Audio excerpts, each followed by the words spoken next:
Calling the meeting to order at 5:32 p.m. Okay, roll call. Vice Chair Jenna Biondolivo. Here. Kathleen Hammer. Here. Laura Herrera is not present. Chris Lambert. Yes. Cody Phelps. Present. Councilmember Tina Prang is not present. Inglewood School Liaison Dwayne Tucker. Present. And excused, we have Chair Emma Wood and Catherine Sturdivant. And staff, we have Director Christina Underhill, Deputy Director Parks and Recreation Brad Anderson, Open Space Manager Adrian Torres, and Assistant City Forester Evan Anderson. Okay.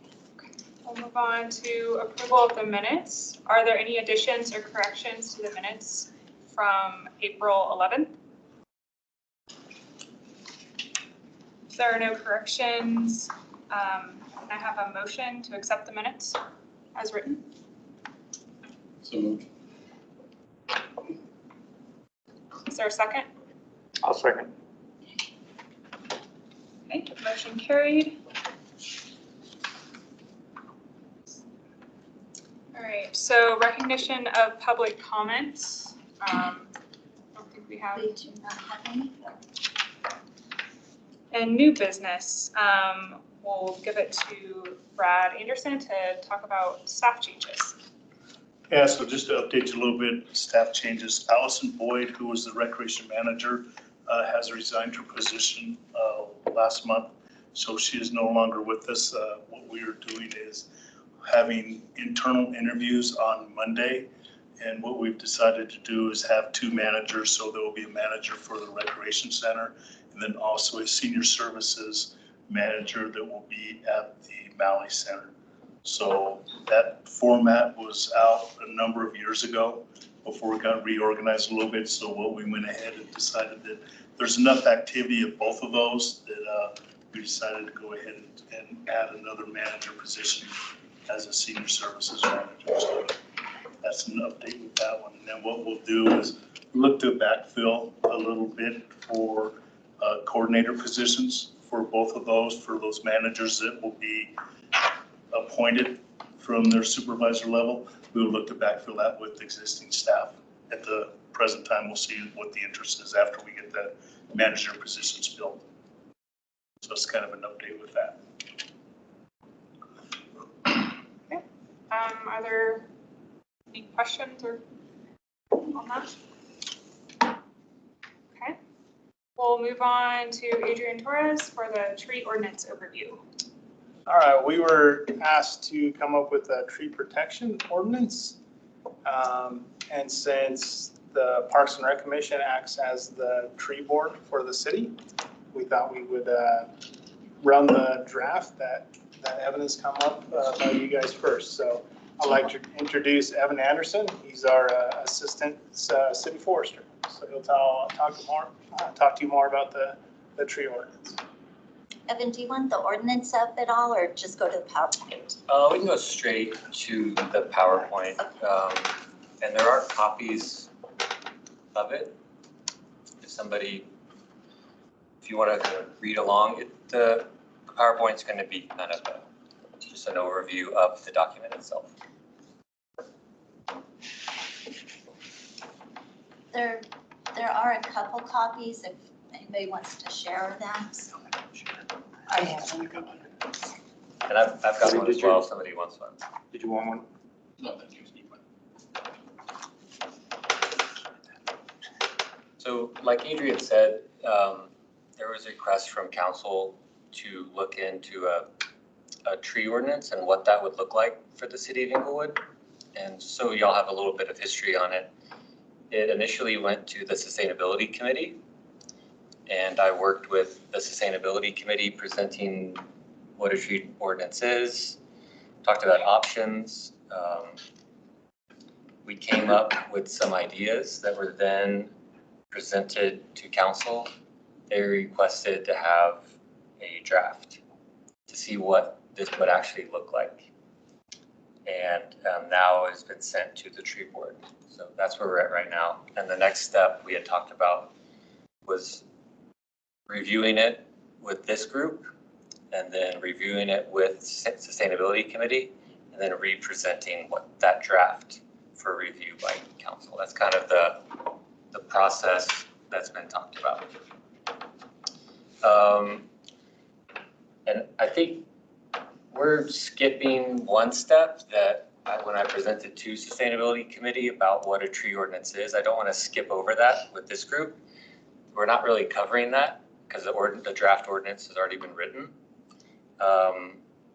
But would anybody in this room like to have a brief overview of what a tree ordinance is? I would, yes. Okay. Debbie, you can go to the next slide. So basically, a tree ordinance can look very different depending on what you're trying to do. So the basic idea of a tree ordinance is a community or a group decides how trees should be treated, protected, managed as a community. And that can involve street trees, public trees, private trees, standards, BMPs, and it can involve anything you want it to that involves trees. Some communities have very comprehensive, very strict ordinances. Some are more guidelines. It really can be anything that the community wants.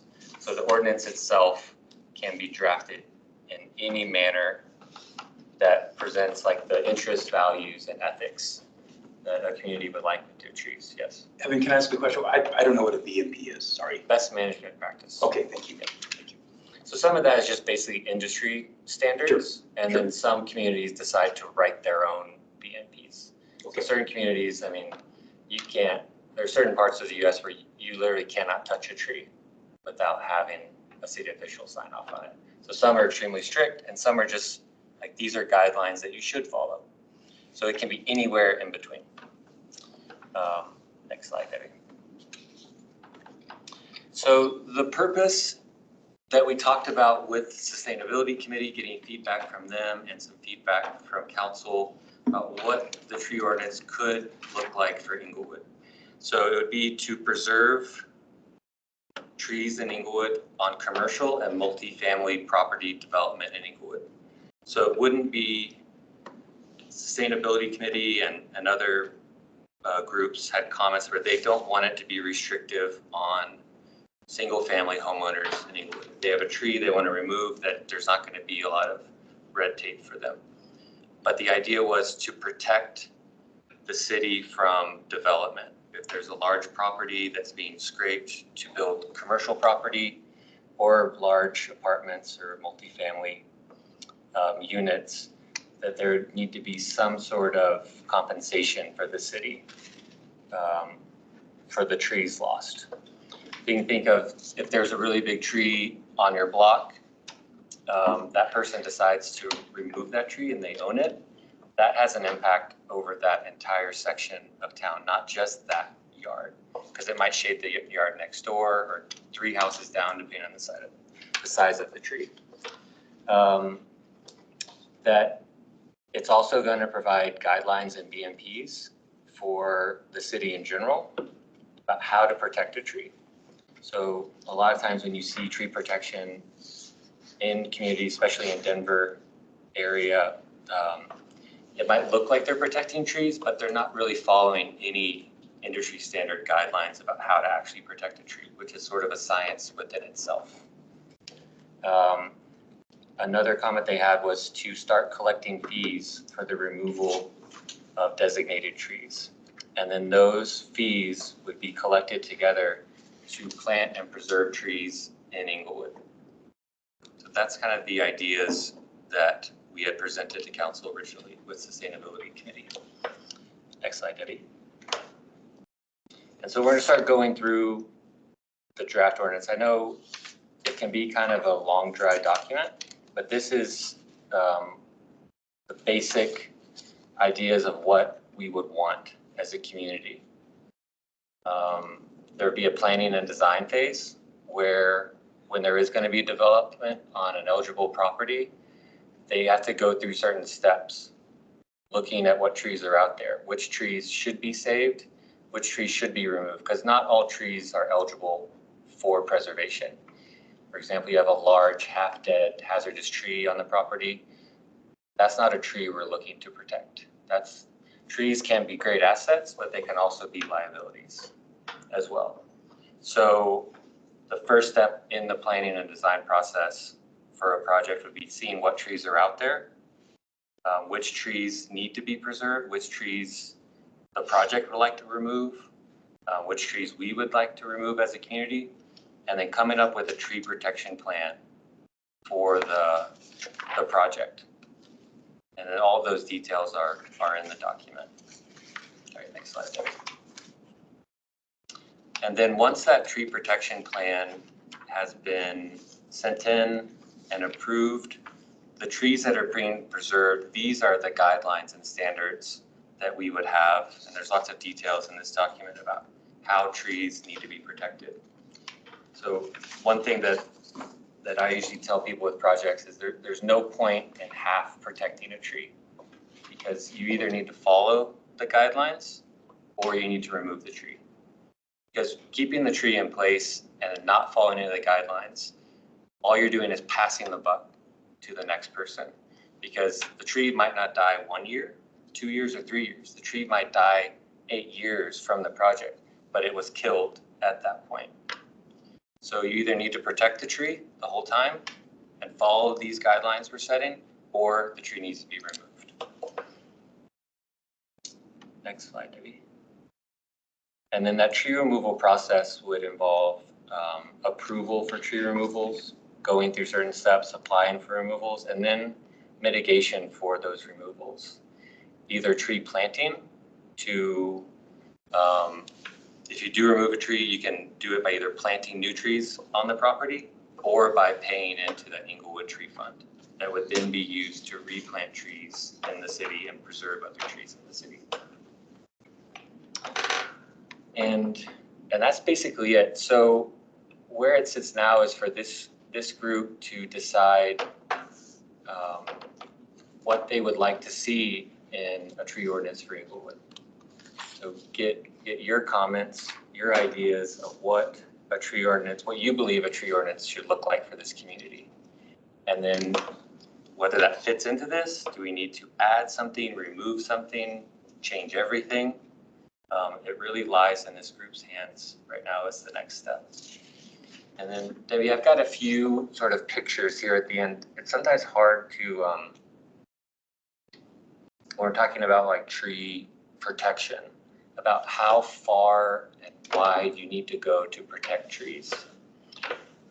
So a lot of people see protecting trees right around the trunk of the tree, but really the tree root system is like this glass sitting on a big plate. So you have to protect these wide areas. And go to the next one, Debbie. And if you go through the document, there's tree protection zones, tree critical root zones. There's some technical details in there that I think y'all will have a copy of this presentation. You can go back and look at these pictures and have an idea in your mind about what these tree protection zones and critical root zones can and will look like. And then the next one, Debbie. And then, fencing off areas, protecting trees, what you would need in space to actually protect a tree.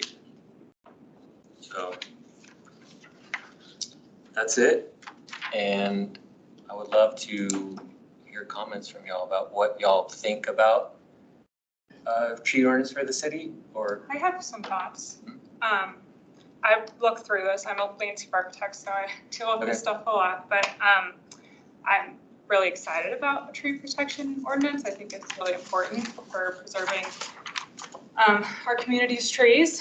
But I guess I don't want to get like too in the weeds, but as far as like the definition of a tree having a single main stem, I was curious how you were addressing like multi-trunk trees, and if that was considered or those don't really apply, or how you are measuring the DPH of those types of trees. So, I mean, typically industry-wide, we always say a tree is single stem.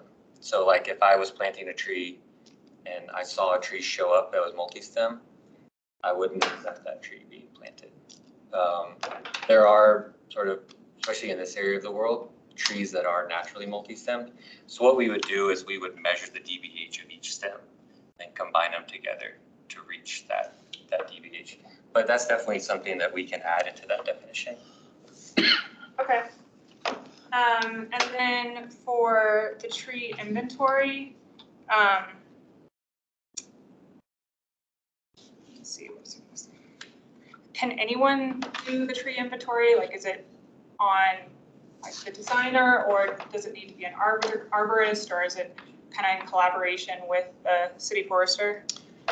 That was, I think that's up to this group to decide. I don't think that it has to be done by like a certified arborist.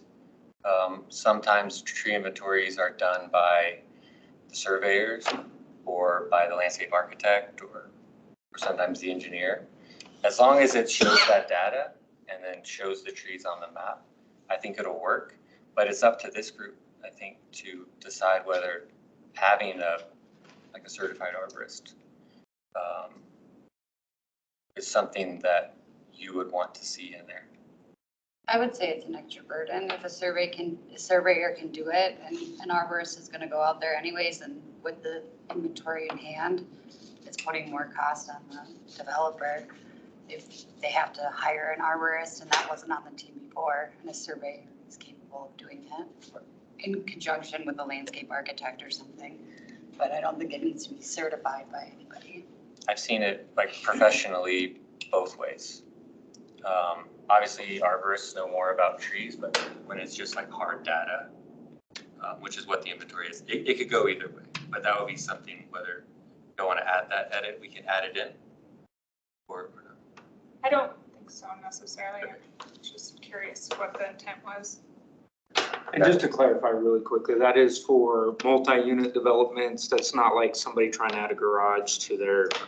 So that's something that sustainability committee, and I think there was some direction from council members about not only including multifamily, and then the definition of those for the city.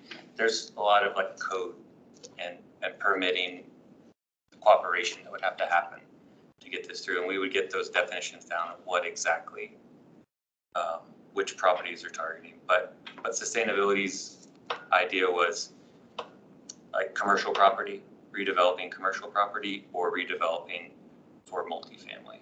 What's the definition of multifamily? I think it changed. I think it's over 4 units is multifamily, but I think that I'm not sure how Inglewood defines it. I think in general, more than 4 units is multifamily. That definition can change based on the community or state. I'm not. Or it'll all be tied to zoning codes. Like Yeah, so It's basically- yeah, like the permitting people, there's a lot of other parties that would have some say to really flesh this out. So. And will all these like diagrams that were up here be included in the final ordinance? I think they're helpful for like.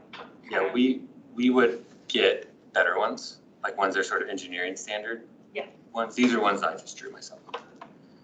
Well, it's helpful Yeah. when you're, because when you're 100%. reading it, it's hard to understand exactly. That's something that would be fleshed out and have like, you know, like the nice sort of ones you would see in like a landscape design plan. Yeah. Everything's nice and drawn out. We would get something like that in there for the BMPs and guidelines. And I think it could make sense maybe to require the fencing specifications, like those notes on plans and even maybe details, just because when the plans get passed to the contractor, they're not necessarily going to go look up the tree protection ordinance, figure out what's required. Yeah. Okay, that's all I had. Go ahead. I have a few thoughts on the tree inventory. I understand wanting to begin with multifamily and commercial use and begin to have a tree ordinance by protecting those specific areas. I think there'll be a lot less pushback. I think if we did that for single family home ownership, and brought that into the mix, we would have to have really clear processes on how we work with our homeowners and residents, and what it would look like as far as the city's overreach into people's properties. That being said, if the goal is to get to, protecting the tree canopy throughout the city, I think the mapping needs to be citywide, right? Like, I don't know that we get a clear picture if we're just inventorying new development areas in these multi-family locations. So how are we, long-term protecting the canopy across the entire city? And then I guess I also have a follow-up question to that. So when you do the mapping, is the goal to then use the fees that are collected to get trees back into those areas where we lost them? So like part one of that citywide, that's kind of like on me, like my job. So these inventories are very project specific. It's not something where we're keeping that data. Okay, Like, so it's site so by it's site really and- just for that project. Like this is where the trees are on here. Gotcha, They're okay. here, the building's going here. We're drawing all this out. Citywide, that's something that is in the pipeline and we're working on. Okay. Having citywide canopy assessment, which is completely separate from this. Okay. That's more of our urban forestry initiatives for us internally and for the city. This is the tree protection ordinance that is kind of a separate entity itself. Okay. So How far off are we on making more movement on a citywide inventory? I would like to see that come along sooner rather Yeah, than later while we're trying to implement this. I can provide I did one 2 years ago from some older data, so we can provide that at any point in time. I've got it. It's broken down into neighborhoods, and then there's sort of another map that shows every tree canopy in the city. There's a little bit of data missing south of Bellevue, but it shows everything. But the data's 8 years old. So it probably has changed in 8 years. Probably not too much, but it definitely has changed. So we can see those numbers already, which neighborhoods are at what level. And there's a map that breaks it down. So we can show that to you this evening if you'd like to see it. Always just to me. I don't want to hijack the conversation into a different direction. I just, No, but I mean, anytime we're talking about site-based, but Yeah, if big we're picture. going to be sustainable in Inglewood, I would like that to be attached to that broader vision of. And I think that's part of this idea. This is part of the puzzle piece coming together for that bigger picture. So there's a lot of pieces that are going to come together, and starting with preserving trees in the community is one of those pieces of the puzzle. But yeah, we can get you copies of the one that was done. Thank you. Debbie, I sent you a picture from planning and building to teams. If you could share that, Okay. how they define it in the new code next stuff. Is that one? Yeah. Okay, they've got it. First.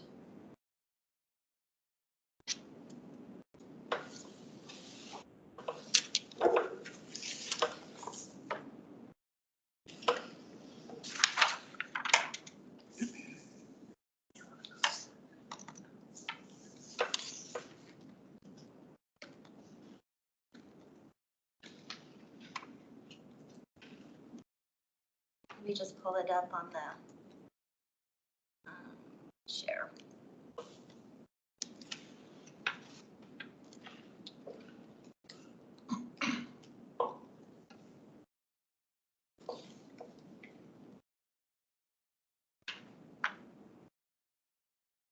I'm just looking for it. Let's see. So kind of moving forward, I think we'd like to see comments from this group. I have a few comments to Yeah, make. and they can be tonight, or they can be written down and sent in. And then taking this group's comments, the sustainability committee's comments after that. And then really trying to make this tree ordinance look how y'all want it to look, not how I want it to look. That's the idea. I'm just sort of the person writing it, but it needs to mirror what this group and sustainability and council really want for the community. And any questions you have can be bounced off myself or other members of the staff. So does this graphic show that anything that's not a detached house, is that what you're calling single family? Because the attached housing there in the jurisdiction I work at, we would still call those 3 units or 4 units, single family attached instead of multifamily. Okay. So just something to think about the language when you're writing it. Do you Yep. really mean, you know, the fourplex, or is that still considered something that wouldn't qualify? And is that because it's multiple units that fall within the lots? Yeah. So like I said, this it'll be fleshed out with these sort of definitions further down the road, but yeah. Yeah, We definitely need to figure out these exact things before we tell council. yeah, and it might be appropriate to have tree preservation on the fourplex because it is multi-use on a lot, but if that's not what the council wants, you know, is a duplex considered something that would require it? It's 2 units attached on one lot, but they both have, I don't know, maybe a condo plat or something that. Yep. So the one that says multi-unit house, that's 2. Oh, okay. Is it? Does that? It looks like it might be 2. There might be a door in the back too, 2 or 3. There's 2 sidewalks, so I would say 2. 2 sidewalks, yeah. Yeah, this is something that we can easily define and include. So what Brian, who is the manager over in the building department, told me or wrote me says an attached house is townhomes or row homes that are attached but are subdivided and each one is on a separate property. Okay. So that would be multi. Yes. And then single family is basically where it's just one owner on one plot. Would it apply to ADUs? Because in looking at the ordinance, it says that, you know, any commercial or multifamily property that is gonna, you know, build a building or repair of a building. So that was one of my questions. Is it anything that requires a building permit that's gonna require this? If you're doing repair of, it's more so of like. Yeah, the direction that sustainability had, the way it's written, the way it is, I think their intent is that single owner of a property, whether it is they have another unit in the back or something, that's not what we're talking about. Okay. They want to add a patio or an extension, that's not what, we're not looking to always protect the tree in the backyard if they want to remove it to do something. It's about removing an entire structure and then building multiple units on that plot. And then also the redevelopment. So if there's an apartment complex that's being taken down to build a new one or to build a new storefront or something like that, looking at those developments. Okay. That was their intent. Okay. That makes sense. It was just a question, like what is. But yeah, that's something Yeah. that, you know, and like I said, these ordinances can be drafted in a million different ways. So if this group decided that they did want to look at those, then we can go down that path. Like I said, it needs to mirror exactly what this group thinks it should look like for y'all's community. Since y'all are the representatives here from England. Do you have a time frame for when you're hoping to get like comments and feedback from all of us, if it's after this meeting? The sooner you can do it would be the best. I know that sustainability would like to look at the draft next week. My thought was, since this is the tree board, that there would be a consensus on something, but that can be decided later. I think I would love to get as much comments as we can so that sustainability also sees y'all's comments. I can make a few more comments, questions. So you talked about replacement trees. Would those count towards the required landscaping on the project?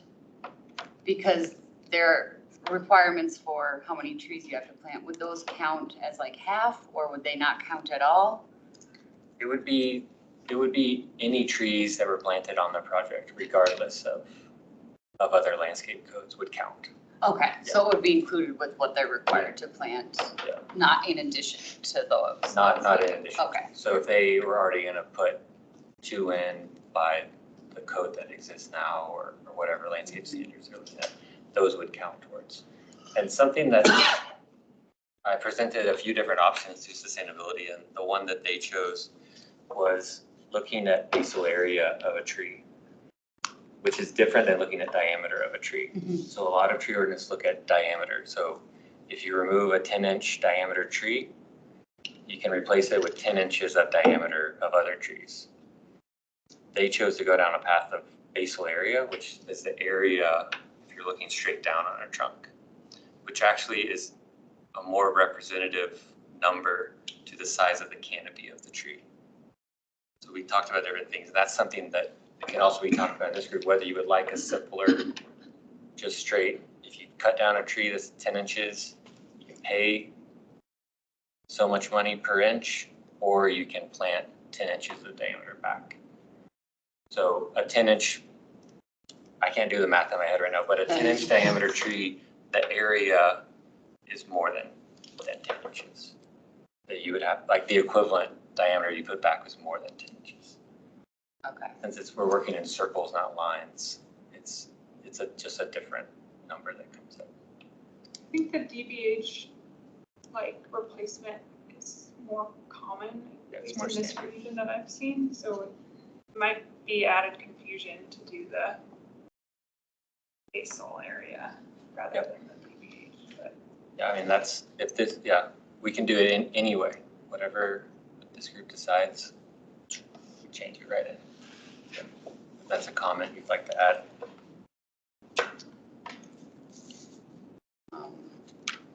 I think the only other one I had was that, oh, and I see it on the last page, the cash in lieu that you would collect from protected trees that the developer wants to cut down because it's in the envelope or something, is cash in lieu. And that goes into a fund.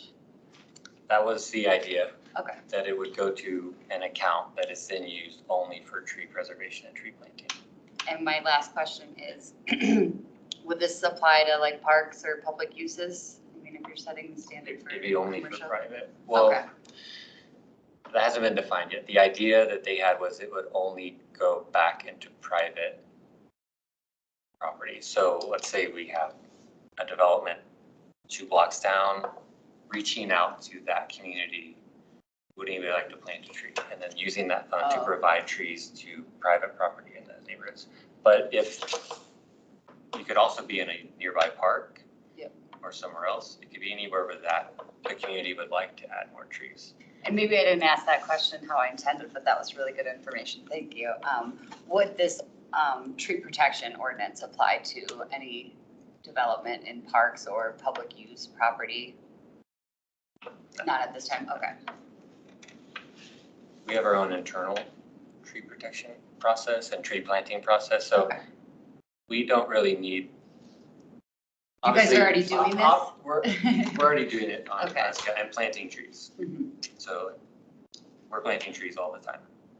So we don't, obviously more money is always better for anything, but it's not a requirement to get this money for us to start planting trees. When we remove a tree, we plant a tree. We plant 2 trees. Mhm. So that's how we operate already. Okay. Thank you. But that's just for public parks. So not for street trees or things like that.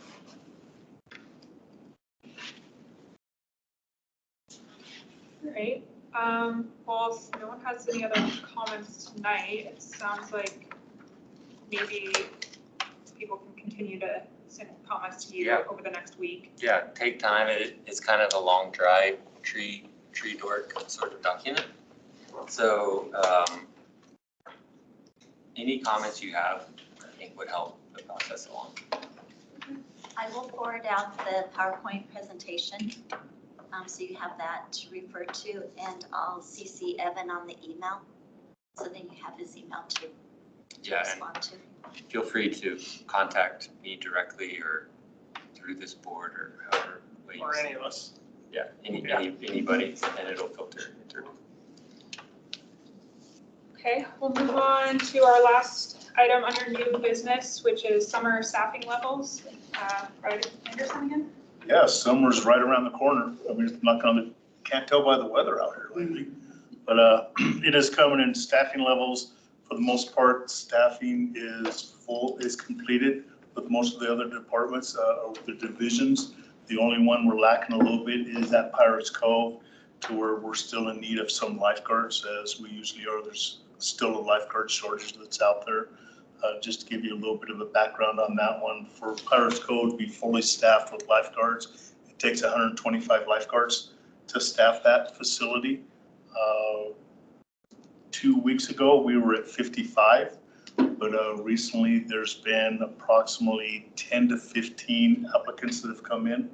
And so they will continue to run lifeguard training classes all the way until we're fully staffed, or not fully staffed, but if we have up to 70, 75 lifeguards, we can operate the facility. So we're pretty comfortable that we're gonna reach that number there and we'll be fine with it. But what happens is usually in the latter part of July, we start losing staff, whether it's to go back to college or vacations and that type of stuff. So we always like to have more lifeguards at that facility for that one. So that's where we're at with that one for staffing, but all the other divisions in the recreation department look pretty good.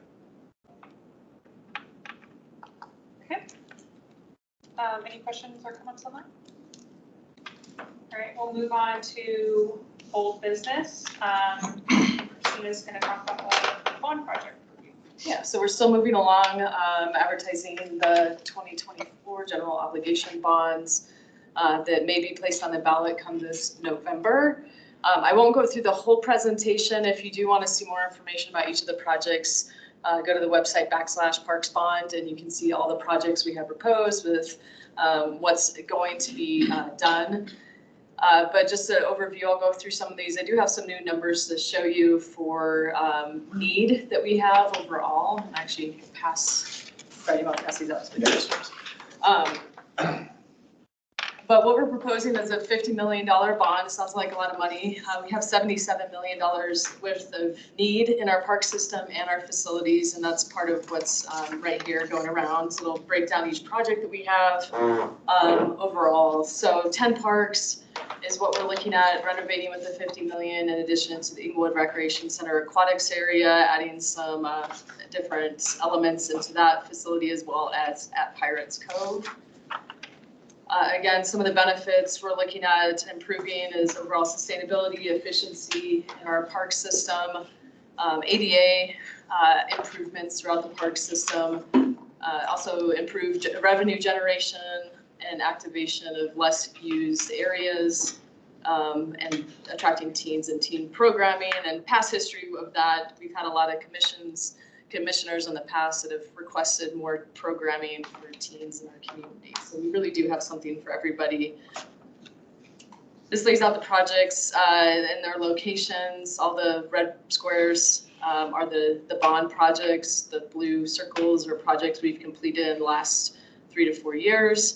And so every area of our city, every district would be touched by this bond.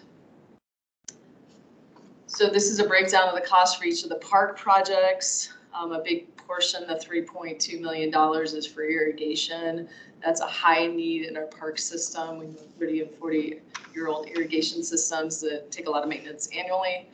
And so it's a big dollar amount, but I'll have Adrian go through what that looks like from a grant program standpoint and how long it will take us to accomplish many of these parks just through grant use if the bond was not successful. And then this is breaking down the Inglewood Recreation Center as well as Pirates Cove, adding some new elements at the rec center.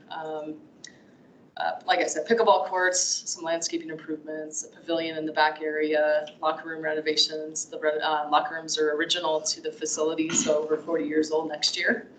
And they definitely have shown their age. Big request has been to add a hot tub or spa into the aquatics area. We do get a lot of therapeutic use at the rec center and the pool with people that might have multiple sclerosis or other disabilities, and that's been a big request. As well as adding some elements to make the aquatics area a little bit more entertaining and fun with a surf simulator, a new slide, some deck improvements to make it more appealing. And then at Pirates Cove, taking out the large competitive pool. So if you get a chance this year, visit Pirates Cove. And we actually may have a commission meeting. I don't think we can. Do this Oh, year. okay.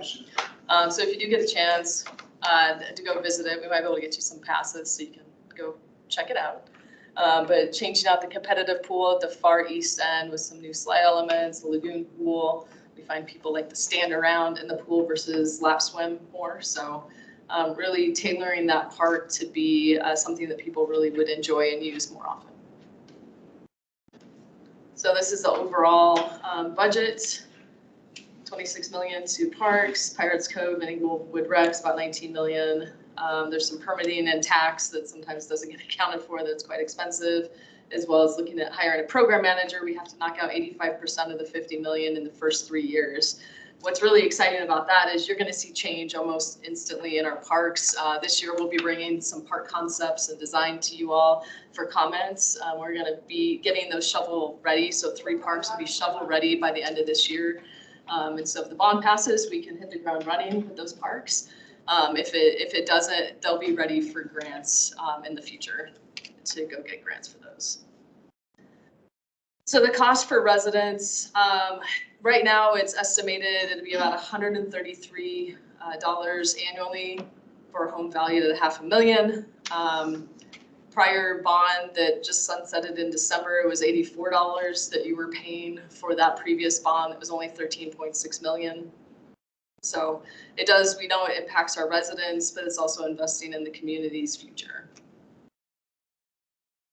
So this is that sheet that just went around with the breakdown of all the projects we have. And there's more than half that are not highlighted, showing those are projects that the bond will not address that we still have need for. So $77 million overall need. And granted, these are estimated at today's costs. So we've used our recent renovations at Bates Logan, some of the renovations at the rec center that are going on for the front desk area to cost out these projects to know what it looks like. And as we know with inflation and as time passes, that price only gets more expensive in time. And so I'd anticipate this go up probably to $80 to $90 million if the bond does not pass and we can't accomplish some of these projects. So that could be a challenge for our community moving forward. And I want Adrian, he's been applying for grants. So Bates Logan is most recent grant. He's been successful in phase 1 and phase 2 getting that grant. We have renovated quite a few of our parks through the Arapahoe County Open Space grant process, which is wonderful, but it is very time consuming. And this is a process that we'll continue to do even if the bond passes, because as you can see, there's a lot of need that we have to renovate our aging parks system. So if you want to talk a little bit about the grants you've gone after and the success rate and then kind of what this looks at like for our future. You betcha. So Arapahoe County Open Space, we are fortunate enough that we can apply for a $600,000 grant annually. Like Christina said, we've been very successful throughout the years getting these grants. This is how we've renovated parks in the last 20 years. My whole career, this is how we've funded renovations for parks. So this is kind of our list of what we targeted for the next 20 years as far as grants go. Like Christina said, grants take quite a long time to get anything accomplished, but we get 600,000, we have to at least match with 25%. To kind of give you an idea, at Bates Logan, we've been 3 phases on Bates Logan. We can roughly fund like 1 million, maybe 1.2 million annually with our matching funds from our Arapahoe County Open Space Fund. So you'll see on some of these, they're over, some of them are pushing 2 million, so we'll have to do a few phases on those. As Christina said, we're getting drawings this year for Cushing, Rotolo, and Emerson. If the bond doesn't pass, then those will be our first ones that we target for grants, since I'll have construction drawings and I can apply and be ready to, shovel ready to pursue those projects.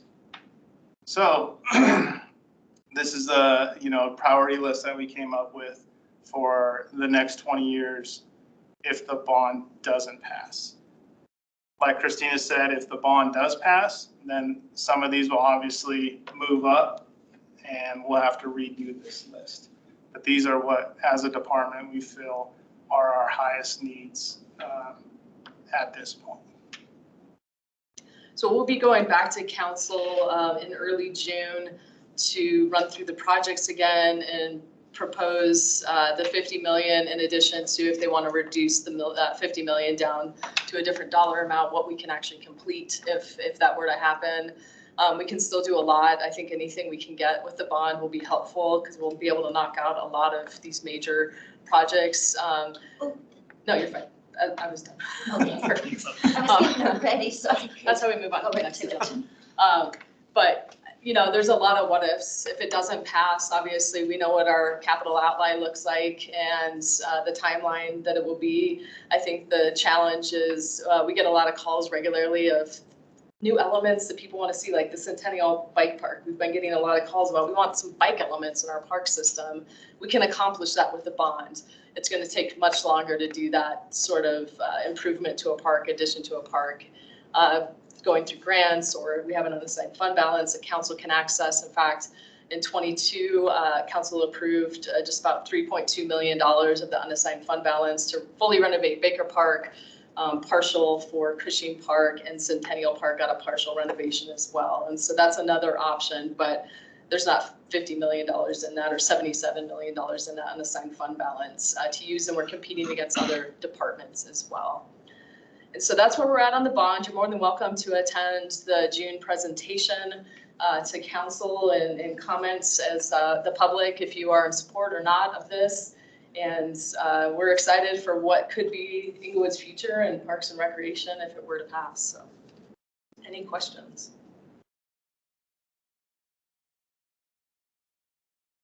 Thank you. All right, we'll move on to the Inglewood Rec Center renovation update. Yeah. So the rec center renovation is moving along pretty good. You would notice if you've been there, the front counter is just about completed. There's just a couple minor pieces that still have to be put in place, such as there's a display case that's in it. Some of it came back and the top of it was incorrect, so we had to go back and remanufacture that one. So we're gonna get a temporary piece that goes over that one. And we're hoping that as early as next week, we'll be able to move back into that space, into the new area, so we can get out of the lobby stuff. So that's gonna be a big move for us, and staff is excited for that one. We've already put a request in with IT to start moving the computers over as early as next week, and they're on board with that one.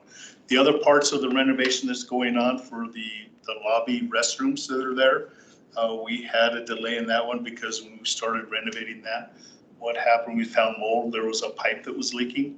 So we had to go through mold remediation. That mold remediation was completed and it didn't pass the final inspection. So we had to go back and redo the mold remediation. That has been completed. They ended up framing that last week. And so the fire wiring went into there this week also. So that one's nearing completion now. And then also in the aquatics area, it's going to be new training area with that one. We found mold in that area as well. We've corrected that one because it's coming in through the wall that's on the south side of that one. We went in and we rewrapped that area. So now it is waterproof. So it stopped, and with some of the weather we've had recently, we noticed that there's no more moisture coming in there. So mold remediation is completed with that one. We did find a little bit of lead paint in the one wall. So that is now, we've hired the contractor to come out. He's getting a permit from the state that will be tore down and be remediated also. So then we can start framing that one up and get that going as well. So we're moving, we got delayed a little bit, but we are moving along now, and it's starting to look really good. So if you have a chance, stop in and look at the front counter. It's a vast different than what the old counter was, and it looks more up to date and everything, so that's a good thing. Any questions on that? Renovation. Right, so I guess we'll go to staff's choice. I'll add this Saturday, we have Celebrate Inglewood happening out here in the Circle area. So it's all our city departments will be out displaying what they do. Big trucks will be out there from our public works and parks departments. Police will have a bunch of vehicles as well, so feel free to stop by. That'll be from 10 to 2. Hopefully the weather holds out. I think there's rain now in the forecast, so please come out and support, even if it's raining. And then also this it should be in the mail to all residents in our city. If you haven't received it yet, you should be getting that very soon. This is the guide, so it has all city information in it, as well as in the back is all of our recreation programs that we offer both in our parks and rec centers, both ERC and over at Malley. So take a look out for that. Otherwise, we do have these around this building, rec center, and so forth. If you do not get one, we're happy to hook you up. And to segue onto that also is registration for summer programs begins on Tuesday, next Tuesday. So you can register for classes there, tell your friends and everything to sign up for classes there. And then the other thing is the train was rolled into the station officially on the 29th and put on the tracks and everything. So it will be ready for the opening day, which is May 25th, a couple weeks away. So it'll go on and we'll be ready for that one. It opens at 9:30. We're going to have a dedication at 9 a.m. for the train. So you'll all be getting an invitation for the Yes. dedication, so please come out for that. If you are in town, Memorial Day weekend, starts at 9. We'll have all the information in the invite. yeah, you'll be getting that soon. So we're excited. The train looks really good. We're very pleased with the way that it turned out. So we have a couple minor issues that are being corrected by the manufacturer of it. So, but it's gonna be ready to go. That'll be fixed on Monday. Yes. And I got a picture of Christina driving it, if anybody wants to see We all it. got trained. Except Brad. I didn't get to. I'll just give a quick update. Bates Logan Phase 1, the restroom is open, the pavilion is open. We've ordered some permanent picnic tables with safe structures to go in that plaza area, so we should be getting those soon. Phase 2, the playground equipment has been ordered. It should be here in August sometime, late August probably, so that's when we'll start Phase 2 of the Bates Logan project. Great, commissioner's choice.